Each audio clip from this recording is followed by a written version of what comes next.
yakap at tamis ng iyong halik, ang siya kong nadarama kung ikaw ang... Hi. Hello. Yes, magandang umaga, magandang hapon, magandang gabi po sa inyong lahat, mga kaibigan. Eto na naman po ako live sa ating pong palatuntunang Love Lines World with Joey Galvez.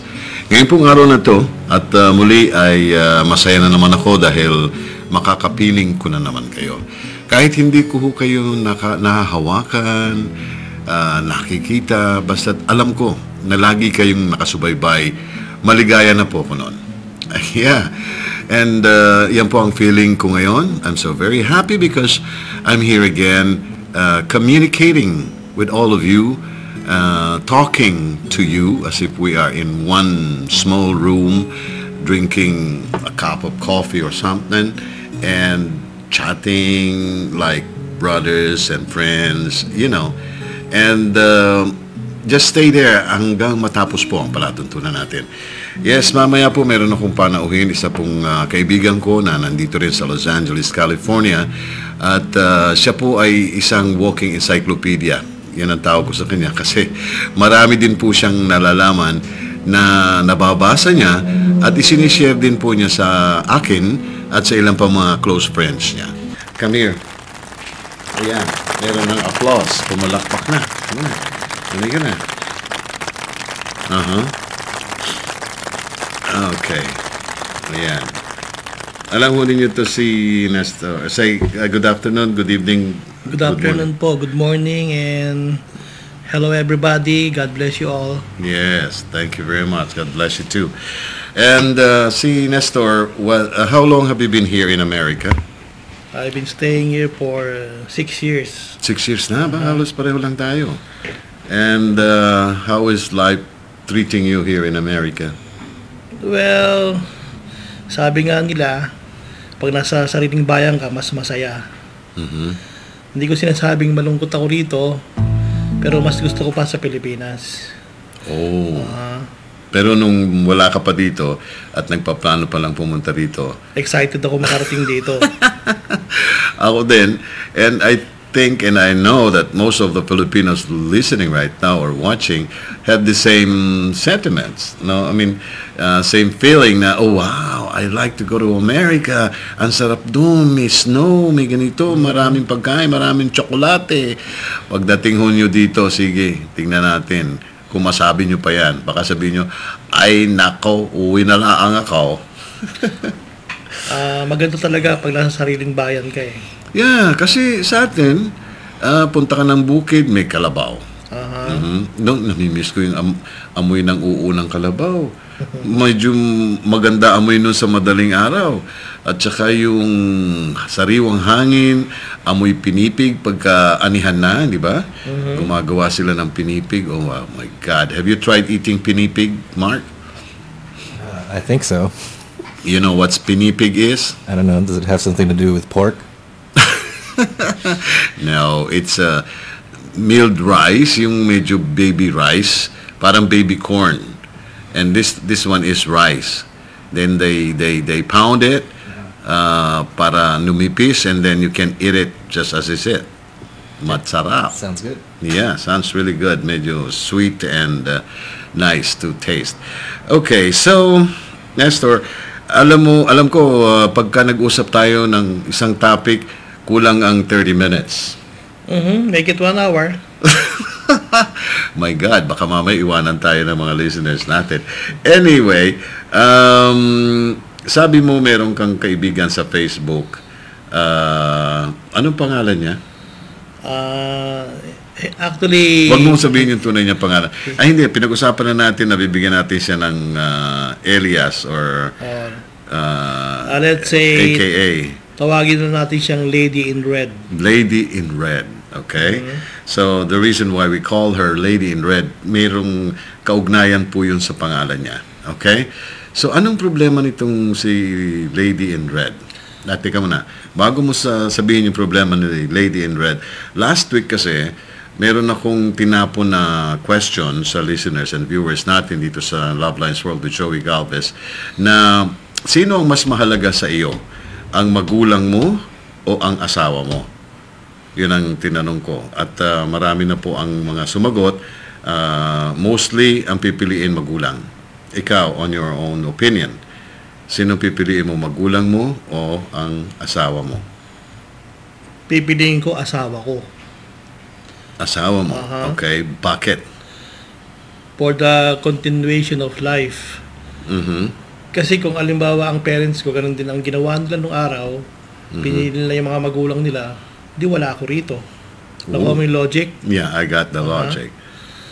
So, for continuation of life, because you have already a family, you have children, and okay naman kayo ng asawa mo, pero ang problema, yung magulang mo, ayaw dun sa asawa mo, kaya meron silang conflict. Yes. So, ayaw nung asawa mo ngayon dun sa magulang mo. So, nag-aaway sila palagi, and you were caught in between. So, sinong pipiliin mo on that situation? Okay, kung pipiliin ko yung magulang ko, so yung possibility itutuloy namin ang buhay ng asawa ko, maka-cut off yun. Definitely, hindi ako pwede magkaroon ng anak sa magulang ko.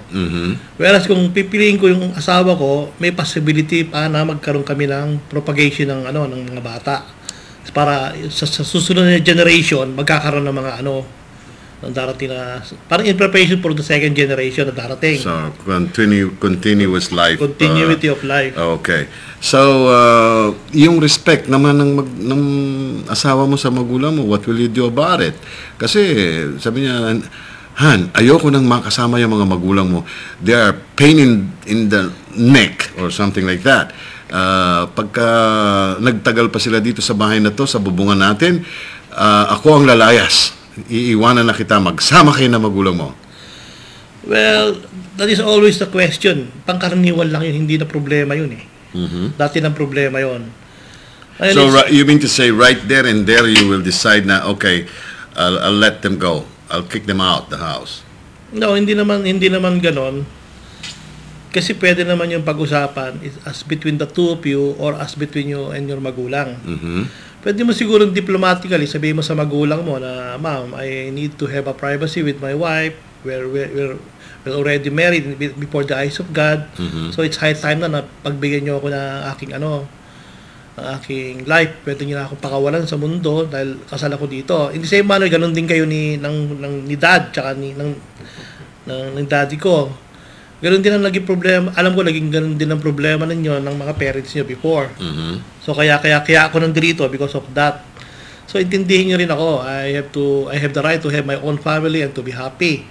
So, Mom, Dad, I'm sorry. You're gonna get out of this place. That's it. But I will still support you financially, physically, and spiritually. Yes, I support you with all my love, with all my heart. I'm still here. I'm still your son. Okay. But we cannot do anything about that. Hindi na tayo pwede magsama sa isang bubong. Oo, ganun yun. Kasi meron namang isang sitwasyon na ganun nga, halos binastos na nung asawa niya yung magulang. So, hindi niya matanggap. Kaya ang sinabi niya, 10 asawa makakakuha ko pero isa lang ang magulang ko. No, hindi yun ang case eh. Kasi ang case, gaya ng sinabi nga sa Bible, continuity of life. Kasi ang gusto ng Diyos, ituloy natin ang buhay ng tao. Yeah, but paano yung sinabi ng Diyos na mahalin mo ang magulang? Ayan, hindi ko muna sasagutin, hindi ko alam yan.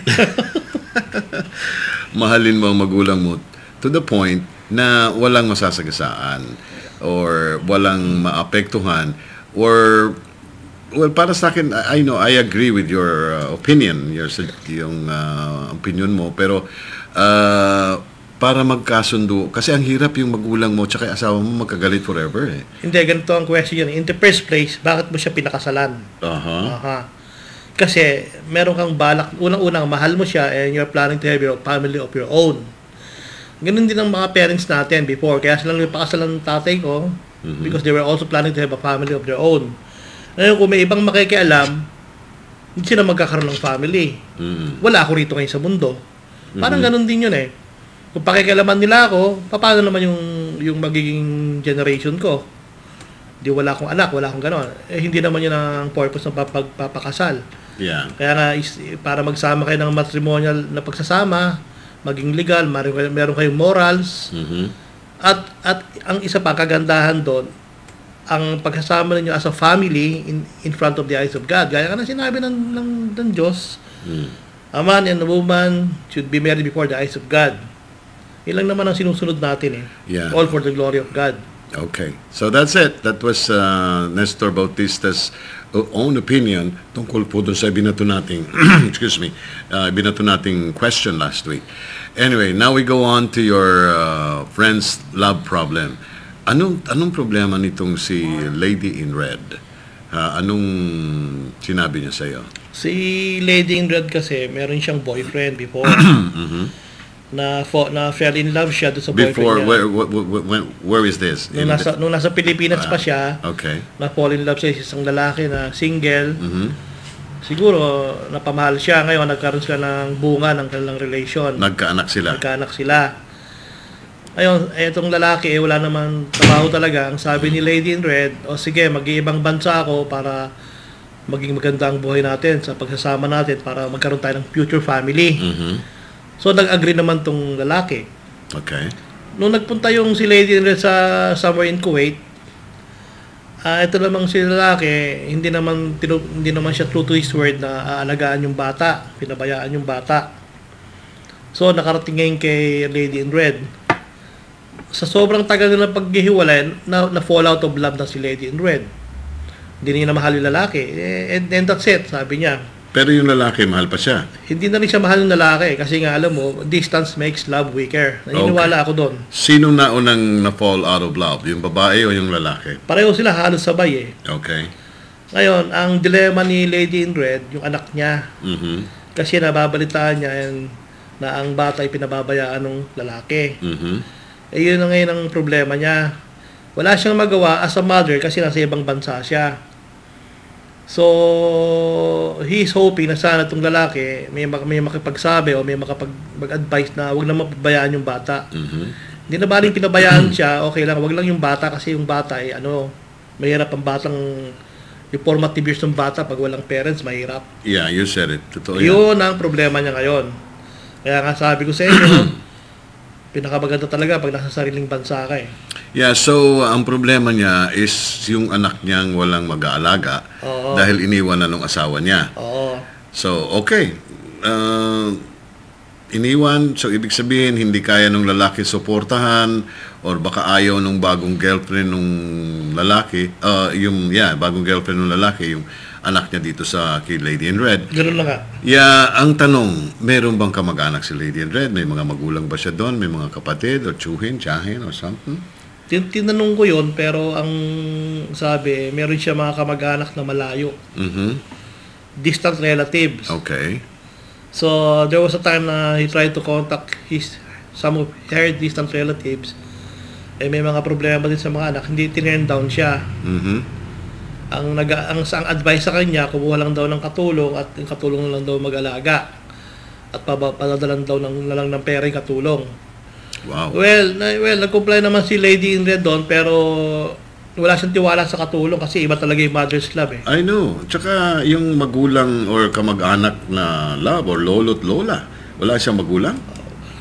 Wala na siyang lolo, pero ang mga distant relatives niya, yung mga pinsan niya, mga yung niya, lolo at lola ng bata. Wala na. Ulila na tong si Lady in Red. Oo, nag-pass away na. Oh my God. Okay, anyway. So, ang hirap nga, no? Saan mo iiwanan yung bata? Ito namang mga distant relative niya, magandang opportunity yon kasi kung padadalahan sila ng pera in return sa pag-aalaga nila do sa anak ni Lady in Red, at least meron silang kabuhayan na matatanggap. Kasi siyempre, hindi naman nila gagastusin yung buong pera na ibibigay ni Lady in Red sa bata lang. Meron din silang magaganansya doon. So, meron na sila magaganansyang pera, makakatulong pa sila sa pagpapalaki doon sa bata.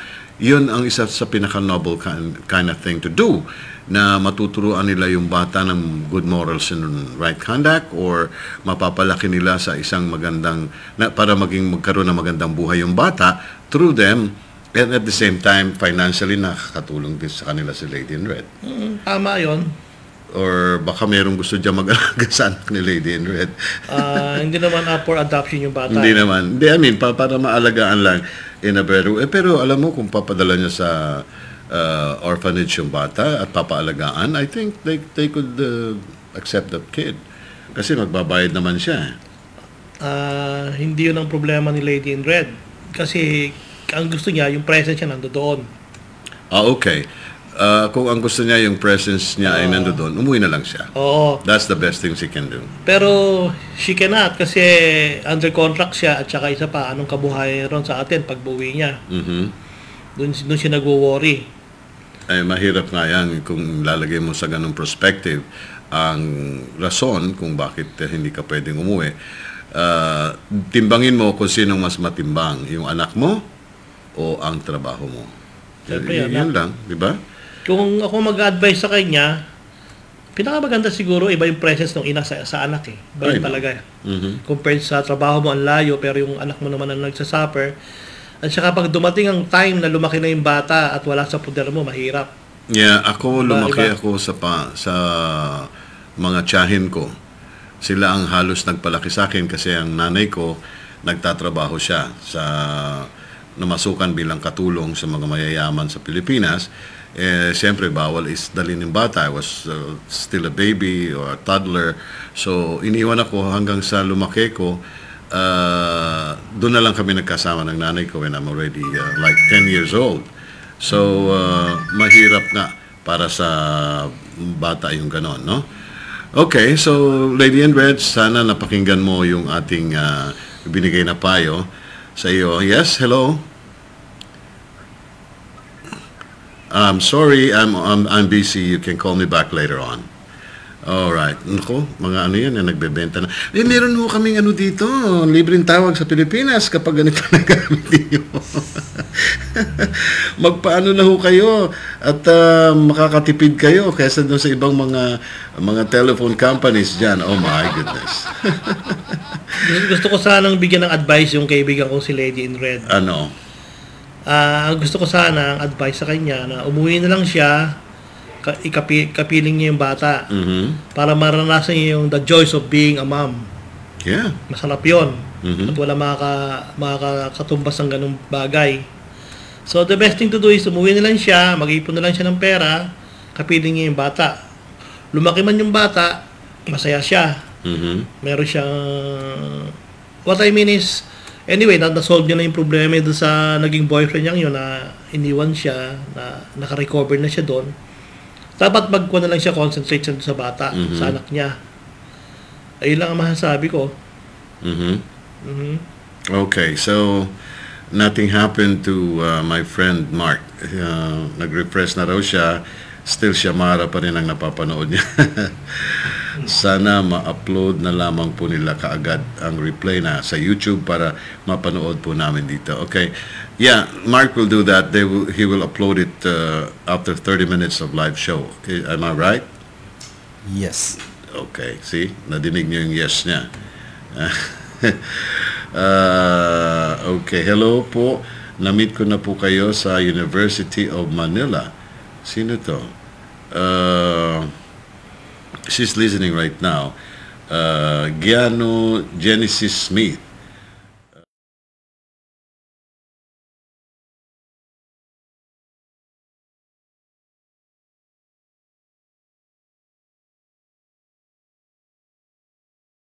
It's not my pamangkin, it's my brother-in-law who's taking up law sa University of Manila then. Okay, so naibigay mo na yung payo mo? Okay. Ngayon, meron akong tanong, Nestor. And alam ko dito masyado kang well-versed sa mga music. Ano bang tipo ng mga music ang talagang in para sa'yo? I can say classic rock. Classic rock. Okay, give me a sample of a classic rock na in your era. During my time, I was listening to the Beatles. Alam naman natin siguro ang kanta ng Beatles. That's my group. Ngayon, itong Beatles, sa palagay mo, sa naging kasikatan nila, magkano ang kinita nila? Oh, hindi ko alam, pero Pero yung, Sila pinakamayamang grupo or because yung isang kanta nilang Hey Jude, that was 7 weeks in the charts. Eh yung isang araw ka lang mag number 1, talagang million na yon. Eh ang Hey Jude 7 weeks. 7 weeks nasa number 1? Sa chart siya. Okay. And not to mention Yesterday and I Love Her, tsaka yung mga iba pang albums nila. Yung Help. Yung Help, yung Verify movie. At saka Verify mga librong ginawa ni John Lennon. Okay. And gaano katagal ang itinagal ng Beatles sa industriya? So their first recording was 1962 when they recorded Love Me Do. Then the last album they released in 1969, that was the Let It Be album. Let It Be. So pagitan ng 62 to 69, that was Yung pinaka-peak nila yan. yung pinaka-peak nila mga 66 or 67, yun nga yung Hard Day's Night, Revolver, Sgt. Pepper, at saka yung album nilang Beatles for Sale, tsaka yung Beatles number 4. Okay. Yun. Pero pa yung mga 45 na release nila ng mga 70s, kamukha ng The Ballad of John and Yoko, Hey Jude, or what you call this, I Will. Yun ang mga on 45s noon, yun ang talagang nag-garner ng pera sa kanila. Okay. So, can you tell us, kasi marami kang alam tungkol sa Beatles, paano sila nag-umpisa? How did they group themselves? If you have any idea about that. Hindi ako historian, pero sa pagkakaalam ko, because of Ivan Vaughan, this guy from Liverpool, kaibigan niya si Paul McCartney. Yeah. He was, how old was then? They were just about 16 years old or 15. Di ko na matandaan. Wow, talagang very young. Because of Ivan Vaughan, tinintroduce na si Paul McCartney kay John Lennon. That was sometime in 1957. Hindi sila barkada. Hindi sila magkakilala. They were regrouped or group. Okay. In turn, nung makilala ni Paul McCartney si John Lennon, nagustuhan siya ni John Lennon at pinasabi kay Ivan Vaughan na he wants Paul McCartney on the group. Because John Lennon during that time was a member of the Quarrymen. Ano ito, pangalan ng banda yon? Pangalan ng first band ni John Lennon, Quarrymen. So, yung ibang members niya doon, kasama niya sa Beatles? O No, hindi. Wala? In turn naman, nung na-recruit niya na si Paul McCartney, kaibigan ni Paul McCartney si George Harrison. Magkababata sila, they were riding the same school bus. Oh, okay. Tapos si Ringo Starr, alam mo na kung paano na-discover si Ringo Starr. He was playing with another band, Rory and the Storm. He was the drummer for that band ngayon. Na-discover na ni Brian Epstein. And the story goes na. Kinuha so na-form yung group nila. And where did this name Beatles came from? Sino ano niyan? Nagpe-play sila, bigla may dumapong Beatles sa bibig nila? No, actually marami sila naging pangalan bago sila naging Beatles eh. Naging pangalan yung Silver Beatles. Okay. Tapos yung Johnny and the Moondogs. Okay. Tapos there was a time na nag-team up sila sa Beat Brothers kay Tony Sheridan. Kasama ni Tony Sheridan doon. Okay. Tapos when they recorded Love Me Do, yun na. Naging success na sila. So, anong song yung nakilala sila? Maraming song sila nakilala, pero Hindi, I mean, yung pinaka first song na ito na. Kasi one song will make a singer. yes. Love Me Do. Uh-huh. Okay. So, yung Love Me Do na yon, kumpleto na sila doon. When they really started, sila na yon. No, when the Beatles started, their original drummer was Peter Best. So, they replaced Peter Best for, hindi ko lang alam kung anong reason, they replaced si Ringo Starr. It so happened na si Ringo Starr ay siya yung missing link eh. Kasi yun na lang ang kulang si Ringo Starr eh. Okay. Nagkataon na ang ganda ng chemistry nila. Ayun, kaya naging ano sila. And the rest is history. Okay. So, pagkatapos noon, anong year sila going down? Did they go down or mayroon bang point in their career na bumagsak sila or hindi na sila tinanggap ng tao o nawala ang Beatles na nandoon pa rin sila sa peak ng kanilang career? Actually, hindi sila bumagsak eh. Ano lang sila, parang nagbakasyon lang. Okay. Nung naghiwa-hiwalay sila, lalo sila naging sikat on their own. Si Paul McCartney, he went on to become the leader of the Wings. Okay, wait. nagkahiwa-hiwalay sila. Anong dahilan at nagkahiwa-hiwalay sila? Nagkaroon ba sila ng rivalry or inggitan or dahil tapos na yung kontrata nila as a group or... Hindi, kasi may nakikialam na ibang outside na na tao. May nagko-control ng business nila. Oh, okay. I know who they are. Hindi ko na muna babanggitin. Alam niyo na kung sino yun. Baka masabit tayo diyan. Pero recently may nabasa akong article tungkol doon. Niretract nung isang member ng Beatles na hindi totoo yun. Hindi totoo na ito ang may kasalanan. Hindi yun. Okay. Talagang we need to split up. Yun lang naman yun eh.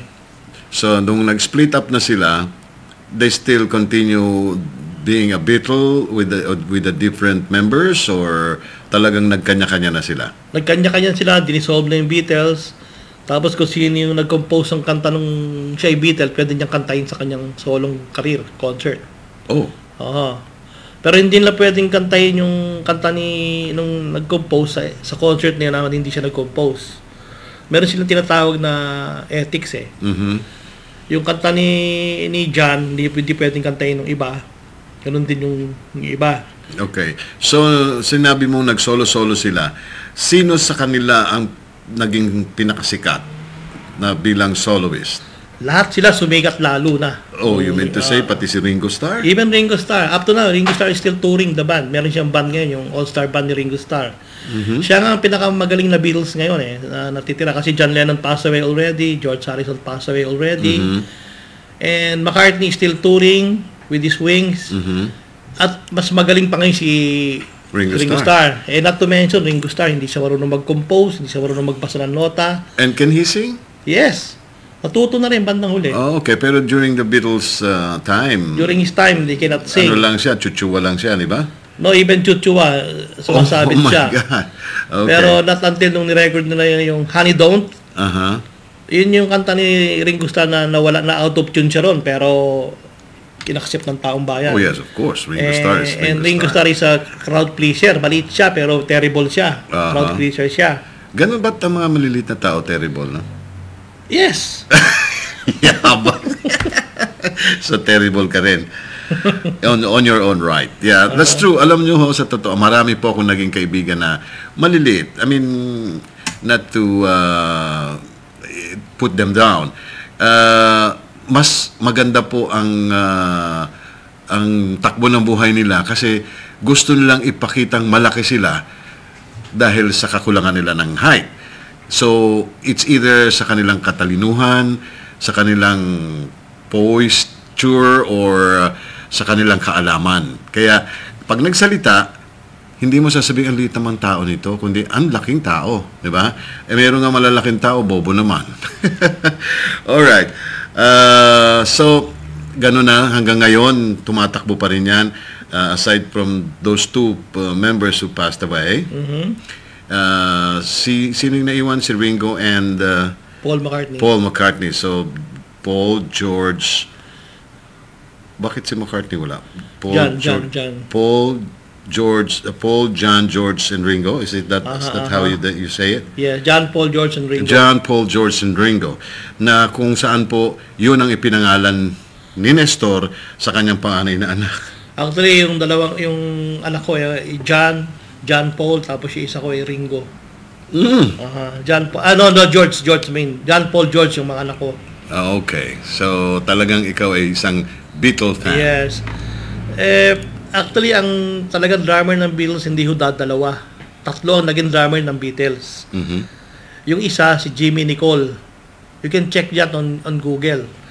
Si Jimmy Nicol was a great drummer. Meron siyang band na inimbita ng Beatles para mag-tour sa Australia.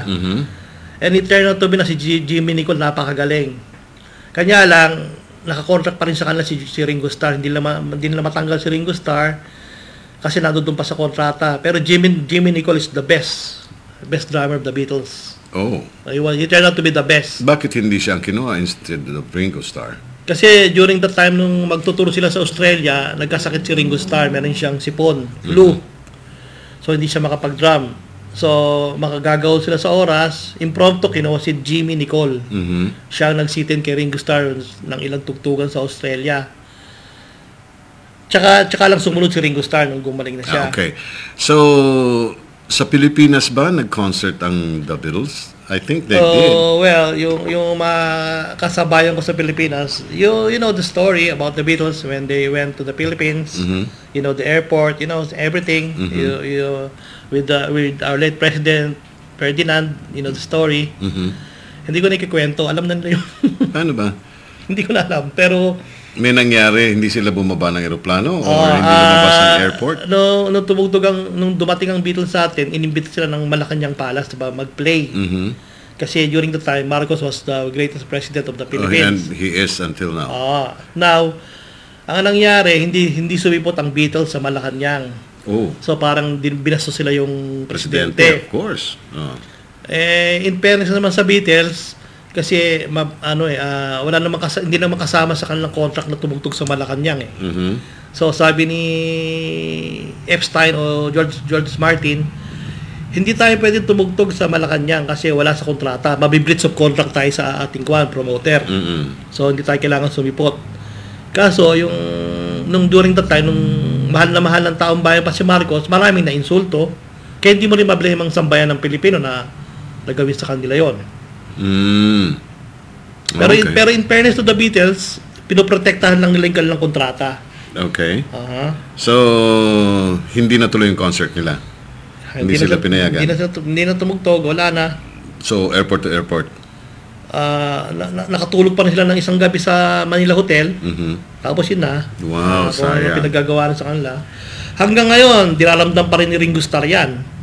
Yeah, the last interview, ang sabi niya, Madam Marcos was terrible during that time. Sabi niya, what do you mean terrible? Takot na takot sila doon sa Pilipino. Kasi nga, binastos nga lang ang Pilipino eh. Okay. Anyway, so that was history. And marami na po mga superstars here in America that went to the Philippines and performed. And come to think of it, ganyan lang po tayo kaliit sa mapa. Pero pinag-abalahan po ang ating bansa. Blessed na blessed po talaga ang bansang Pilipinas. Okay, so ako naman, nung makilala ko ang Beatles, I was 11 years old then. Meron akong ka-pen pal sa London at pinagmamalaki niya yung Beatles, yung first 45 nila. Nasabi ko, ano ba yung Beatles na yan? Sino ba yan? Bakit pinagmamalaki sa akin? Bumili nga ako ng plaka. So, nung mapakinggan ko, parang wala lang. Just an ordinary song. Hanggang sa sumikat na sumikat, sabi ko ba meron ako niyan? Yun. So, hanggang sa naging number 1 fan na rin ako ng Beatles. Tapos, nung 1972, nagkaroon ng martial law sa Pilipinas. Nawalan kami ng trabaho mga radio announcers. But I was so lucky then na makapagtrabaho after 2 months of without work as a DJ or announcer sa isang government radio station. So I worked there as a radio announcer. Meron akong Sunday show na 6 hours every Sunday. Puro Beatles songs ang tinutugtog ko kasi from 6 o'clock in the morning, kung sino man yung announcer doon, hanggang 6 o'clock the next day, bali 24 hours yung aming program are all Beatles song. Ganyan kataas yung mga LP namin ng Beatles. Kompleto po kami. So tuloy-tuloy yun. Magsasalita lang kami para sabihin ng oras at ang station. This is DWOK, Beatle Radio. Ang dami naming listeners and it was the number 1 radio station in the Philippines during that time. And marami kong kasama doon, sila Fer Ramirez, sila Tony Grande, sila Michael Bugo, namayapa na yan, sumalangit na wang kaluluwa, at si Ray Langit, kasama rin namin doon. Doon nag-i-English kami, Taglish yung radio station na yan. First time ko pong maging English radio announcer. Okay, so Beatles is also naging part po ng aking buhay. So I want to talk more about band kasi nga ang dami mong kilalang mga banda. Pero siguro we still have next time to do that. Okay. And we will prepare on that. Uh-huh. And anong mga Bible verse ang pwede mong bitawan bago tayo magpaalam? Yung titimo at maiiwan sa kanilang puso at isipan. Sa ngayon, ang Bible verse na alam ko yung John 3:16. Okay. Which is the heart of the Bible. Tsaka yung John 14:2. John 3:16. Okay, yeah. Pakinggan po ninyo kung ano ang John 3:16. Ito, very common to sa mga Christians. John 3:16, for God so loved the world, He only gave His begotten Son, and whoever believes in Him shall not perish and have eternal life. Okay. God gave His only begotten Son. God so loved the world. Yeah. So mahal na mahal ng Diyos ang mundo. Tayo ho. Ibig sabihin ng mundo, tayo. Kaya ibinigay niya yung bugtong niyang anak. Nag-iisa niyang anak sa atin. Ano pa yung susunod? And whoever believes in Him. At kung sino man po ang maniniwala ng totoo at tatanggapin siya bilang Panginoon at tagapagligtas, shall not perish and have eternal life. Hindi po siya magkakaroon ng kamatayan, bagkos mabubuhay siya. Magkakaroon siya ng buhay na walang hanggan. Di ba ang sarap? Oo, ang isa pang pinaka-favorite verse ko yung John 14:2. I'm not sure about the number, but ang sabi niya, I am the way, the truth, and the life. No one goes to the Father except through me. Yun, Yes, gusto ko amen. yung verse na yun. I am the way, The truth and the life. the truth, and the life.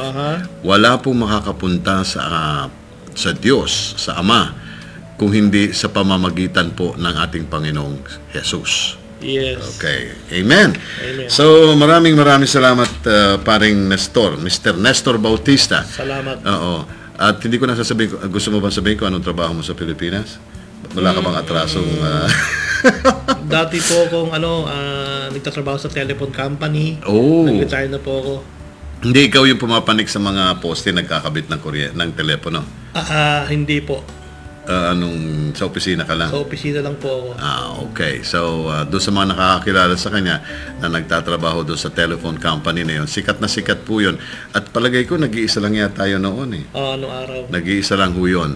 At yan ay isa-isang korporasyon ng isang radio TV station din po sa Pilipinas. So maraming salamat, Nestor. Maraming salamat po sa inyong lahat. Doon sa mga hindi ko po nabate, kalabitin nyo na lamang po ako sa aking Facebook, sa aking fan page, sa Love Lines World with Joey Galvez, at sa otusatv.com, or pumunta po kayo sa YouTube, hanapin po, i-click nyo po, isulat nyo ang Love Lines World with Joey Galvez, mapapanood po ang replay ng ating programa. Maraming salamat po sa inyong lahat. Tandaan ho ninyo, mahal na mahal ko kayo kasi mahal din ninyo ko eh. And God bless us all. Bye-bye. Ang init ng iyong yakap at tamis ng iyong halik, ang siya kong nadarama kung ikaw ang katabi.